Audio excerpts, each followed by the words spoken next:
Welcome to this week's edition of The Brian Kelly Show, presented by TireRack.com. I'm your host, Tony Simeone, and joined as always by Dick Corbett, head coach for Notre Dame football, Brian Kelly. It's now time for this week's game breakdown. Coach, offense went 3 and out early, but the defense, I thought, really set the tone for you on that first drive. Justin Adamalola with that great play where he broke through the line of scrimmage. What did you see from the defense on that first drive that really set the tone for you guys? Well, I said this to a couple of our coaches. I said, I'll get a good sense the first couple of drives where we are with this team. And when you take away the fullback early on with your linebacker play and allow the ends and the safeties to run to the QB and pitch, you're in pretty good shape. And that's what I saw early on, that we were going to be able to take away the fullback and really rally to their skill players on the perimeter.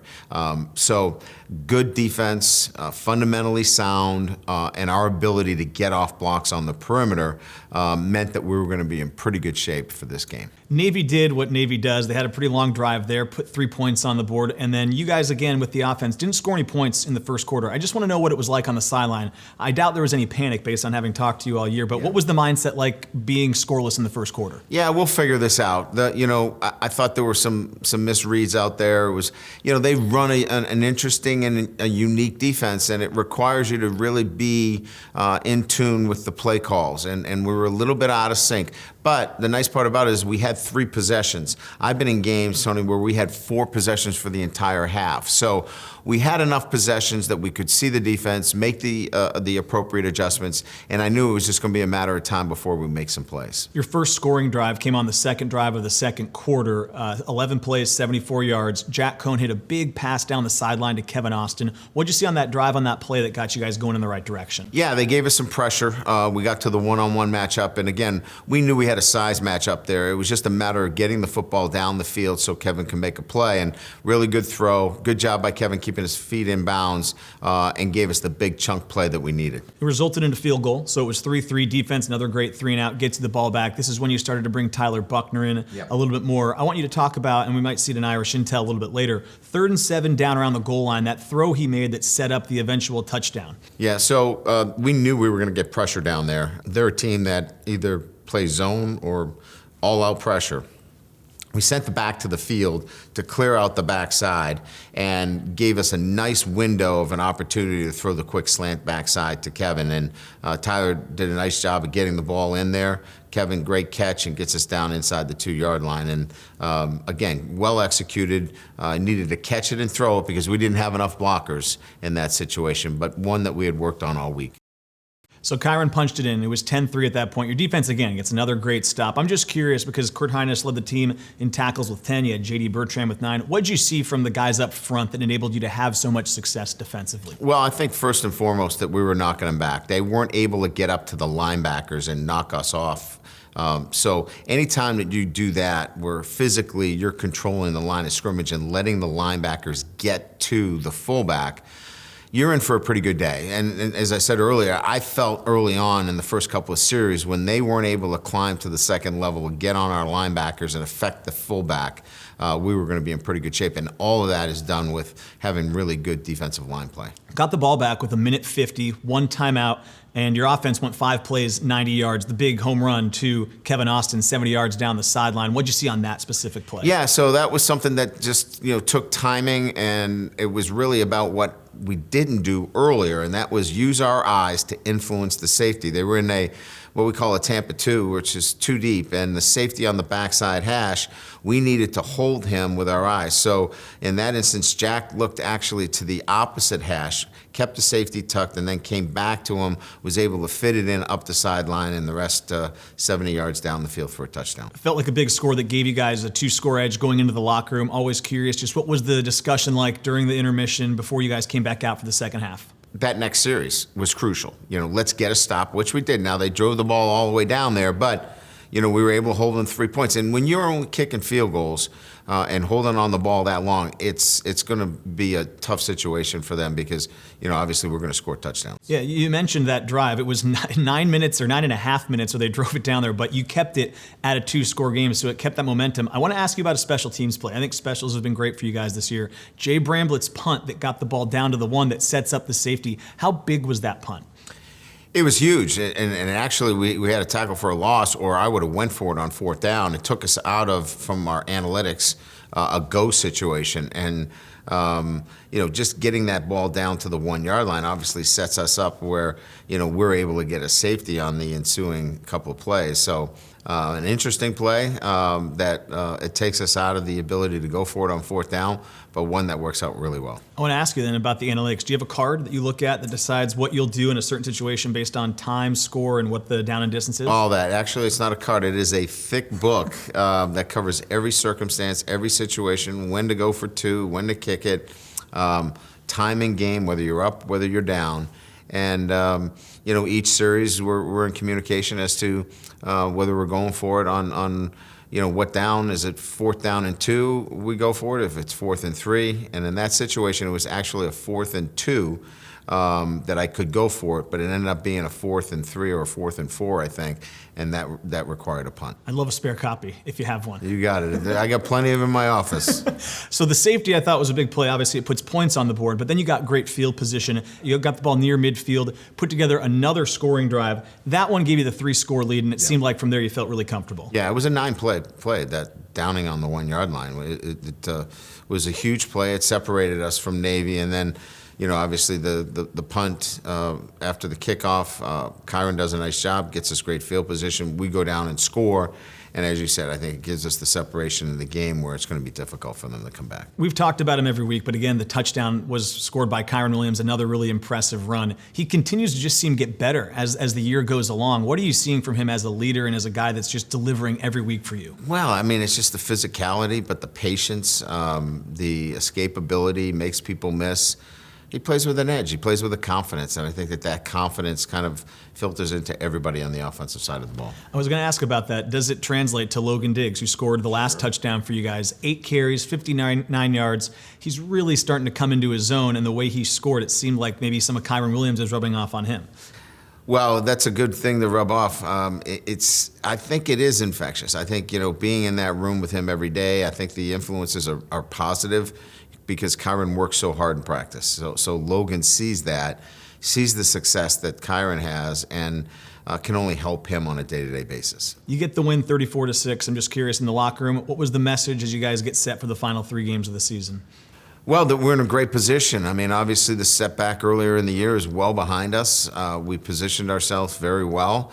3 games remaining, and all 3 of these games will be challenges in themselves, but they've handled each and every one of them singularly and with great focus. If we do that, look up at the end of the year, see where we are, I think we'll be right in the hunt, and that's what you want when you're on this journey each and every year. Coach, appreciate it. You're listening to The Brian Kelly Show, presented by the experts at TireRack.com.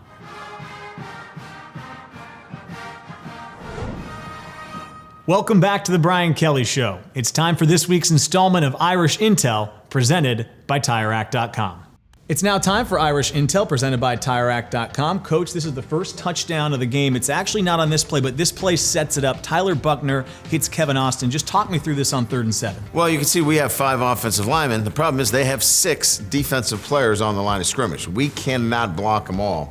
So we're going to send the back out, which is going to pull the middle backer out of there and open up this nice window for a quick slant to Kevin Austin. So knowing that we can't pick everybody up in this instance, we're going to get the ball out quickly. And in this instance here, Tyler Buckner knows that window is going to be open for him, hits a quick slant, and obviously, gets us set up for a quick touchdown. So does Tyler know that when the back runs out to the left, that's going to pull that linebacker? Does he know you're in man? Yeah, we know that guy is responsible for him man-to-man, and you can see it actually pulls both the middle linebacker and the blitzer. So we actually, in this instance, made it such that we were able to pick up everybody and get a little bit more time. So as you can see, the offensive line fans to the right, picks all 3 up, and works out pretty good in our favor. All right, Coach, this is your 2nd touchdown of the game. Jack Cohn to Kevin Austin for 70 yards. Just talk me through it. Yeah, so they're in Tampa 2. You can see to the left you have a safety, in the middle, and then to the right. Jack's job here is to look right, to hold the backside safety as Kevin Austin works his way up. Look at his helmet is turned to the right, so he holds the backside safety. Once he does that, he comes back in and throws what we call a line drive level 1 ball so the safety can't get off the hash. So this is all about game plan, game study, knowing that in 3rd down or 2-minute situations that they're going to be in this particular coverage. But this is set up by Jack looking away and then coming right back off his 3rd step. When he hits his 3rd step right here, eyes away, resets, and throws a level 1 ball. It's time now for this week's Look Ahead segment. And as always, we are joined by Bill Reese. Bill, appreciate you being here. Let's first talk about this past weekend's game against Navy. Notre Dame wins 34-6. It felt to me like it was the most impressive defensive performance of the year. They don't allow any touchdowns. What stuck out to you from this past weekend's performance by the defense? Well, it was a very dominant performance by the defense, and it really started up front. Hines really had a fabulous game. He got the game ball, but he was extremely disruptive, and really the entire front played outstanding, and so did the linebackers. The linebackers did a really good job of doing their assignments and tackling, and really Navy couldn't get anything going with their fullback, and when they got the ball outside, it was for minimal gains, and it was just a dominant performance overall by the defense. You mentioned Hines, who got the game ball, led the team in tackles with 10. You know, I heard a stat that he's played the most games of any player in Notre Dame history. He's really evolved as a player since coming onto campus. He's a captain and a leader. Just from your vantage point, what's impressed you most about him as he's developed throughout the course of his Notre Dame career? Well, he loves football, and he loves everything that comes with it, the off-season conditioning, the weightlifting, practicing, and then obviously when he gets into games, he plays with just great enthusiasm, a high motor. He's got really good hands, quickness, balance. He's hard to knock off his feet. And by being a veteran player, his instincts are outstanding. You can't trick him. He knows every scheme, and he just really makes a real difference when he's in the game. Let's talk about the offensive side of the football. It was a little bit of a slow start for the offense, couple of 3-and-outs, but once they got that out of the way, they really seemed to hit their stride. I want to start with Jack Cohn because I feel like at this point, he's almost flying under the radar. He's just been so solid and consistent. Another really sound performance. What stuck out from Jack's performance this past week? Well, the consistency that he's playing with right now is excellent. His passing percentage has been tremendous. He's avoided turning the ball over, doing a great job of spreading the ball around to a lot of different targets. And he's throwing the ball with a lot of confidence at all levels of the field. And that really shows up, and it showed up on the big touchdown strike to Kevin Austin, right before the end of the half. You mentioned Kevin Austin. He's another name I wanted to talk about. Just when going back and watching the game, he was involved in really all the big plays in the first half. To see him step up the way he did, I know there was a lot of talk about him in the offseason, but he made some big catches for this team. Just what impressed you about him? Each week, Kevin is developing a real understanding of what it takes to play. And the more that he understands, the more confidence he can play with. And that's beginning to show. He's, confident running his routes. He's confident catching the ball. He made such a big play against Virginia Tech. That's really created some momentum, but he's just playing with a better understanding and with more confidence. He really hadn't played in 2 years. And, there's a lot for him to continue to work on and develop. And, he's obviously a very good talent to go with it. A couple of the young guys showed up. Dion Coles made that big 31-yard catch, and Lorenzo Styles for a few weeks now has been involved. And unfortunately, with the news about Avery Davis with the ACL injury, he's going to be out. Those two are going to be relied upon, it seems like, even more and more. So what have you seen from them as we get towards the end of the season? Obviously, freshmen now have had so many reps. They seem to be a lot more comfortable out there. What's been the key for them getting involved as they have to maybe take on more workload here with Davis going out? Well, both guys have really progressed nicely, and you can see it on the practice field. They have practiced really well. They've had a lot of time to work at different positions, do different things. They've worked with all three of the quarterbacks. So they've just gotten, again, a really good understanding of what they need to do and how to practice. And then once they get into the game, react to the game speed. And they've done that very well. Obviously, with Lorenzo, you can really see his speed, acceleration. And Colsey is extremely smooth, has very good hands. He just needs to learn to play. Hey, this is college football. I got to play at a different speed. And he is learning to do that, and he's doing it very quickly. Want to hit on another freshman, Logan Diggs, who got into the end zone for the second time this year, 8 carries, 59 yards, kind of backing up, splitting some carries with Kyron Williams. Seems like he's really comfortable out there, maybe even learning a little bit from Kyron. Some of the runs look similar, the way he navigates through the offensive line. Just what have you seen from him that gives you, at least for me, I'm excited to keep watching him the next few years. Well, Logan couldn't have a better mentor than Kyron, and just how to practice, how to play, how to pass block. He really takes those young backs under his wing. I think Logan is just scratching the surface. He's going to be an outstanding running back at Notre Dame. What you really don't see until you get up close, he is really put together. He looks like an NFL running back from the waist down. He's got big thighs and powerful legs, and he's hard to knock off his feet. He's really been progressing and ascending very quickly here over the last month. The last guy on the offensive side of the ball is someone we just mentioned, Kyron Williams. But for a running back, I always think when we get into November and the season's been wearing on everybody, you might see them wear down a little bit. It just seems like he's getting better every week, and he's got some big run in store. The touchdown run was so impressive. What makes him so special and durable where he's able to continue to perform the way he is deep into the season? Well, he doesn't take a lot of direct hits. He's able to make people miss. He can avoid in tight quarters. And then he has the burst to get away and get out of trouble. And he knows when the play's coming to an end, and knows when to kind of get down and not take a big hit on the sideline and things like that. But he's well put together. He can take hits, but he really does a great job of making defenders miss and finishing runs off intelligently.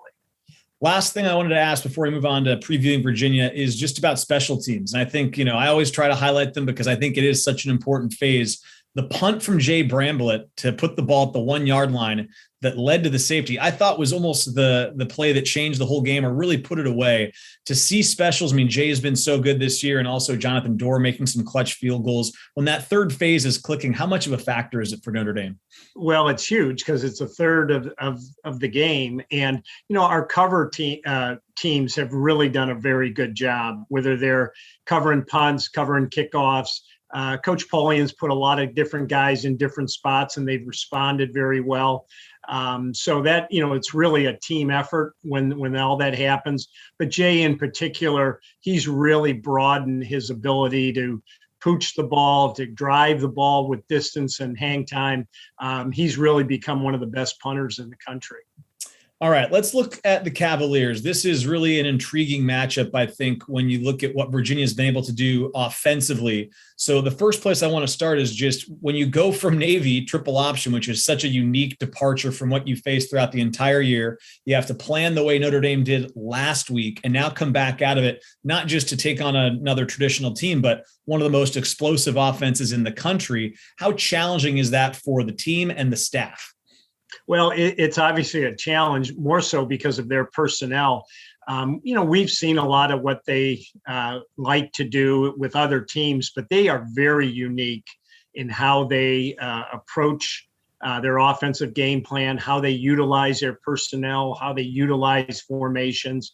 They're pretty unique that way. So that's going to really present some issues in terms of, hey, just how our defense going to match up. But they do a great job of spreading the ball around. Obviously, they're very skilled at wide receiver. And, the big question going into this game is going to be, will Brennan Armstrong be available for them? I think he'll be a game time decision. He's an extremely competitive individual. I know, he's looking forward to playing against Notre Dame, and they've got big games coming up, but Notre Dame is Notre Dame, and he's playing at home at night on national TV. So, I'm sure if it's at all possible, he'll be out there. Let's talk about Armstrong a little bit. And you set it up perfectly, Bill, that, it's a game time decision. And I think as a college football fan, you want to see him play because, as you mentioned, it's a great opportunity. And Notre Dame is going to get a chance to go against him. If he does play, it likely wouldn't be at full strength. But when you've seen him on film, what does he do so well that's made him such a productive quarterback? I think I saw over 3,500 yards passing already. He's just so dynamic, can run the ball. What stands out from him that makes him such a unique talent if he were at full strength? Well, he's a very good decision maker. That's the one thing that jumps out at you. He does not waste any time with his reads. He's very decisive. So he's a very good decision maker. He's also a guy that can extend the play deep into the down, and you have to play him as really a passer first until you look at the stats and see he's the leading rusher on the football team. So, he's a guy that's multi-talented. He's a dual threat quarterback that really makes a living in the pocket. And, when he does decide to pull it and run, very, very similar to what we saw at North Carolina with Sam Howell, he can really do damage. So he's got size, he can break tackles, he's elusive. But the thing that makes him really dangerous is how good a decision maker he is. And then, to go with it, he can throw every type of ball. He can throw the 16-yard out. He can throw the deep pass, and he can, put balls over defenders with touch. So, this isn't by chance that he's the second leading passer in the country. You mentioned the receiving core and just the different weapons. Throughout the year, Notre Dame's faced some really good individual targets offensively, but this Virginia team, it just seems like it's so deep and they could go anywhere. I look at the stats, they've got almost 5 guys with over 500 yards receiving. So I guess as best you can, lay out who are the skill players that might give you trouble, but is it difficult to prepare for a team when you can't key on just one receiver and you have to be worried about maybe everyone? Well, there's no question about that. When you played USC, it was Drake London. When you were playing North Carolina, you had to double the slot. So, there were a lot of things that is different with Virginia in that they do have a very balanced array of receivers. And Thompson, Kemp, and Woods, the big tight end, all 3 of these or 4 of these receivers that they have, I think the other one is Wicks. They're all have excellent size. And it's one thing that Armstrong does a great job. He puts the ball in a place where they can utilize their height and their length and go up and get the ball. So that's been a real key ingredient for them is the size of these wide receivers. And the one thing that you really notice on film is how well they come back to the ball. They stick their foot in the ground, they come back, they're aggressive coming back to it, and they're going to make contested catches. On the other side, defensively, they give up some points because they are such a good offensive team. Just, I guess, what sticks out from them schematically? What may they try to do to shake things up? What do the offense have to be wary of going up against the Cavalier defense? Well, the one thing that you notice on film is they really have great length on their defense. And, their 2 outside linebackers are 6'5", and their secondary, I don't think there's any secondary player that's under 6 foot. So they're going to be able to get their hands on balls. They're going to make the windows a lot tighter to throw into. And Bronco Mendenhall is a defensive coach by trade, and he's excellent. And they're a little bit in transition with where they want to be defensively, but, they will play hard. They're experienced up front. We know where they're going to be for the most part, but at the same time, we're going to have to execute and, do the best we can to stay balanced throughout the game. Bill, it's the last one I have is just that, again, Notre Dame in a true road game. It's the 3rd time this year. It's a night game, primetime game. It seems like every time Notre Dame's gone on the road this year, they get put under the spotlight. How exciting is that to be a part of the program when it just seems like every week and you get a chance to go play in another big environment and on a big stage? Well, I think the networks like Notre Dame at night. That might be their slogan. And, obviously there's a great following and people, always want to tune in and watch Notre Dame. And we're right in the thick of things and are in good position to keep moving up. And we just got to take care of our business and take it one game at a time and just see what happens in the weeks ahead. But, it's really exciting for the players. They enjoy it and, they know that they're on in prime time and they always look forward to giving their best effort in those games. Well, Bill, as always, I appreciate you taking the time with us. Excited for another primetime matchup, and we will talk next week. Sounds great, Tony. Thank you.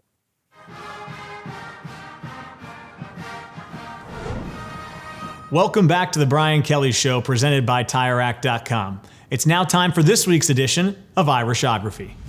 So, Kyron, the offense has really come along as of late, specifically the running game. I just want to know, from your vantage point, what's working for you guys so well right now?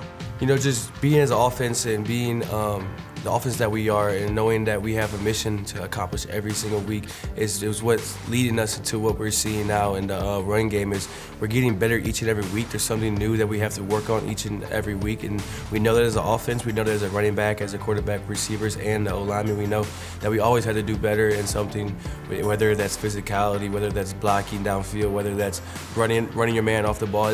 No matter what it is, we just know that we get to have a mentality, a mindset each and every week, each and every game to come in and dominate the way we do.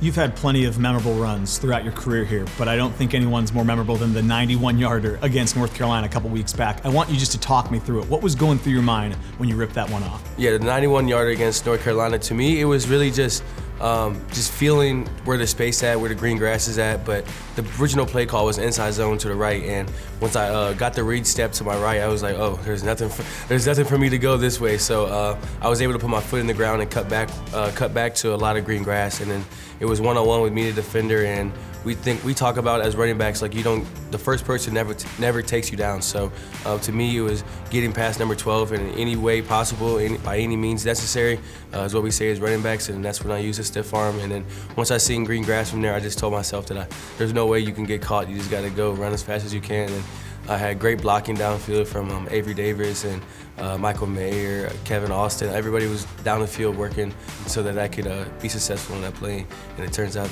we were. I want you to go back, if you can, a few years before you came to Notre Dame. What attracted you to come to Notre Dame, and why'd you make the decision to play football here and go to school here? Yeah, coming to Notre Dame, for me, it was really easy. It was really from my past experience with school and football. My high school was a private high school that was good in football and had an educational aspect as well. So I knew Coach Reese. He recruited me from day one when I was a sophomore in high school. He was at my 7 a.m. workouts, being there, just watching me work out. So I knew Coach Reese always had my back, and it just felt like home being up here. And the football aspect as well, you just can't beat it. It's Notre Dame. It's one of the most known programs in the world, and just playing for the Irish on Saturdays, you just can't beat it. We talked about how you guys have been developing as an offense throughout the year. I'm just curious, from your vantage point as a captain and a leader with 3 regular season games left, what's the biggest key for you guys to finish this season strong? I feel like the biggest key for us is just keep being who we are and keep being consistent and keep improving each and every week. We don't want to have a week where, like in UNC, where we almost rushed for 250 yards total offense, and then we come back and we don't do the same thing. So we just do not want to have those drop-offs each week to week. So after coming off this big win of Navy, we just got to emphasize on what work really is and what it's meaning to us and why we have to do it. So this week of practice, we just got to be keen in on the details so that we can just keep elevating each and every week, and then come to the end of the season, wherever they put us at, that's where we're just going to work from there. Karen, I appreciate the time. Thanks. No problem. Thank you.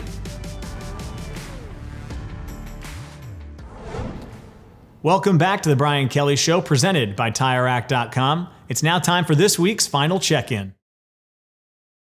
Give us an update, anything new on Hamilton and White's situations? And my second question for you could you tell us a little bit about the differences that you might see between Howell and Armstrong, other than the fact that they throw differently with different arms? And does that create a little bit of a problem for you or concern when you start preparing for him? Yeah. All right. Let me wade through this. Kyle Hamilton is not ready to play, and so let me just be really clear on this, because I think there's a bunch of narratives out there about Kyle. Kyle is not cleared medically to play, and so once he's cleared medically to play, he has every intention of playing. He just hasn't been cleared yet. So once our doctors give him the clearance, he's done everything that we've asked him to do. So I just want to make sure it's clear that this isn't a young man that doesn't want to play, that he's protecting himself for the NFL draft or a bunch of that stuff. Here's a guy that's in the weight room. He's doing all the things that an engaged captain of our football team would do, but he's just not cleared right now. He's dealing with an injury that takes time, and it's taken more time. And like I said, when our medical people clear him, he'll be back. That just hasn't been the case. So I just wanted to be really clear as to what his situation is, so we don't have false narratives out there about what his intention is. And he's been a great teammate, a great captain. We're really pleased with his engagement and everything that he's doing. So I hope that's crystal clear to everybody, so we can move forward there. Drew, dealing with a sore knee with a torn PCL. He's practiced this week. And the expectations is that he'd be available to play this weekend. When you talk about the similarities or dissimilarities, if you will, between the two quarterbacks, they're both tough competitors. I think Sam Howell, was born to be a quarterback. Armstrong has turned himself into being a great quarterback. And by his hard work and just his competitive spirit, he's put himself in elite category. So I just think that, they both just have great arm talent. They're both, great runners of the football. They're both tough. You're defending more than just them. You're defending, the weapons that they have. And Virginia has a lot of weapons. I would say this, just to finish the story about the two of them, Virginia's got some of the weapons that Sam had last year, a lot more versatility in terms of, the number of guys that, Brennan can get the ball to. So both really tough competitors, both have arm talent, both are winners, and both are tough to defend. Eric Hansen, you're up next. Sorry, it took me a second to find my unmute button. I'm sure you wish. No worries. I'm sure you wish you could find the mute button at times. I have two questions. The first one is evaluating your pass rush for the season, and do you think there's still a higher level for them maybe over these last three games that they could get to? The second question is kind of an injury question. You lost three linebackers right at the start of the season, Moala, Simon, and Leafau. And the thought was that they wouldn't return this season, but how are those guys progressing in their recoveries? So, pass rush comes from, defensive linemen. It comes from, linebackers. It comes from the secondary, as we've all, talked about. I thought we've gotten, obviously a really solid pass rush. Obviously one of the guys in particular, Isaiah Foskey, is one of the better ones around. And so I think it's one where it's definitely been disruptive. I think sacks are usually how you, look at a pass rush, but we knock the quarterback down a lot. We hurry the quarterback. And that is also a measure of a very good pass rush. So, look, we didn't rush the quarterback. We didn't rush him much last week, but when they did go back to throw, he was under duress. And I think that's going to be the case. It's going to have to be the case. So I think we're still emerging. I think there's some young guys there that are getting better each and every week. Losing 3 linebackers is difficult enough. We've lost a couple of wide receivers. Obviously, that's been difficult. Offensive linemen. This has been a year where our guys have just dug down and have answered the call across the board. All of them are making, the kind of progress that our medical staff expects them to make. Look, you get injured here, there's an expectation of rehabilitation. There's an expectation every single day. You don't get a free pass. And we take great care of them. There's great care from our staff, and Rob Hunt leads that. But these kids are making great progress, coming along. Do I see any of them playing this year? No. But I see a lot of them being ready to go, in our summer program and earlier, even our spring program, and for some, even our spring ball. So good progress, but don't see any of them, stepping on the field this year. Pete Sampson, you're up next. Brian, we talked to Lorenzo Styles last week, and we were talking about the concept of freshman receivers playing at Notre Dame, and what are the challenges with it? And I asked him, did you hear in recruiting that it's really hard to do it at Notre Dame? And he was like, oh yeah, I heard that all the time from other schools. So I was interested, like, how much do you guys have to push back against that in recruiting? And also, like, what are the biggest challenges for young receivers to play here? Whether that is playbook or just student life, academics, what do you think goes into all that? Yeah, it's not the playbook. It's certainly not the playbook. It's all the demands that are placed on them on a day-to-day basis in the classroom. And then, to compete here, obviously, on a day-to-day basis, the standards that they have to go by.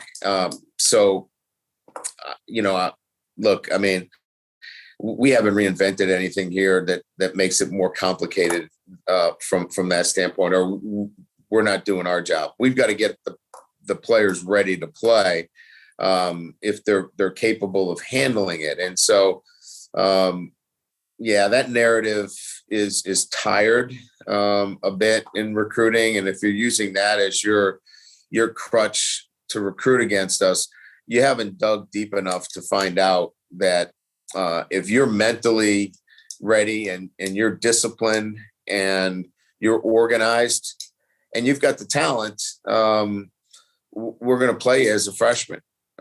So I think the biggest challenge, to underline it, would be the balancing of, the academic work. And, look, when they sit in the classroom, it's all 5-star academicians. I mean, those kids are all 5 stars. And then when they come over here, they're being challenged by, the best football players too. So they've got a lot on their plate the entire day. And those that are able to handle both ends of that are generally the ones that are able to play early. As a reminder, if you have a question, please use the raise hand function. John Bryce, you're up next. Go ahead. Hey, Brian, I wanted to ask you real quickly about Sibo Flemister. Did he get banged up this week in practice, or is he available this weekend? He got banged up in practice. Okay, so he'll be out this weekend. Yeah, it looks like he's not going to be able to answer the bell. Thank you. Tim Priester, you're up next. Brian, if you don't see Brennan Armstrong this weekend, I would imagine their offense has to change pretty dramatically. What are you, I know you don't want to give away exactly what you're doing, but the preparation for those guys has to be completely different. Yeah, so we've looked at, some film where Brennan didn't play, and it's there's a lot going on. That they have the transfer from Mississippi State, as I mentioned. They've got 2 capable quarterbacks, multiple formations. So we have prepared for both. We expect Brennan to play.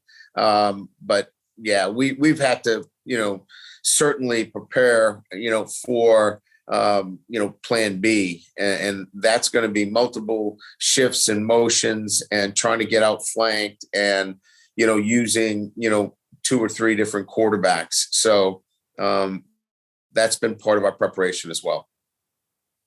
Patrick Engel, you're up next. Hey, Brian, in looking at Tyler Buckner, I guess to kind of get to the point where he did, even in September or August or whenever you guys decided he had to have a role, what was the kind of growth you needed to see from him, and presumably you saw from, say, the day he arrived on campus until the end of spring practice, given his unique high school career? Retention, the ability to repeat things, retain information, then repeat it, go out and do that on the field. I mean, I think it's pretty clear that most of the quarterbacks here have to be able to protect themselves first when it comes to protections. And then, obviously accuracy in terms of throwing the football, which he's shown. And then, obviously good decision-making. So, he's been able to do that and show it in a consistent fashion. And once there's a consistency in that, and we see that over a period of time, then obviously there's a confidence that this is not, just a good day, or good practice. We can feel like, all right, this is something that's habit forming, and we can expect to see this, whether it's on a practice on Wednesday or a game on Saturday. And we'll wrap up with Tim O'Malley. Go ahead, Tim. Coach, going back to Priester's question about if Armstrong plays, if you went through this with Book, I assume he did not have the catalog of running plays that he normally has, Ian Book, when you were protecting his ribs. Is there a tweak in your preparation for Armstrong? Because obviously he would be running, but he might be able to pass and not run with his rib situation. Yeah, Ian's was a little bit different. That was a laceration of the kidney, which was more problematic for us than actually the ribs. We didn't practice them until Thursday, I believe, of that week. And you're absolutely correct. We did not have a running game for him per se. He did have to run a couple of times, and we were all holding our breath because, as I mentioned, he didn't take any reps until Thursday of that week as we prepared and playing him. So, again, a little bit different. That was a laceration, and that required clearance from an internist and a medical professional that had to clear him first before we could even get him on the field. And then it was, obviously managing him and making sure that we didn't put him in harm's way. So a little bit different, but I get the question is still germane to the fact that, when you have an injury like that, running all over the field with reckless abandon, which he does, and that makes him special. One would take notice of that, right? And so, we're going to have to, obviously, if he is playing, cleanly, we want to bring him down to the ground. Thank you very much, Coach. Appreciate it. Thank you.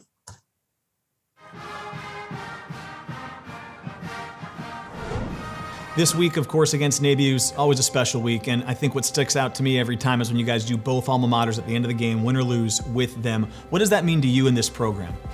Well, I just think it's the respect that we have for the academy, the tradition of the game, and look, where else do you, go toe-to-toe, play such a physical game, and at the end of the game, you get a chance to go arm in arm with the opponent in the way we did.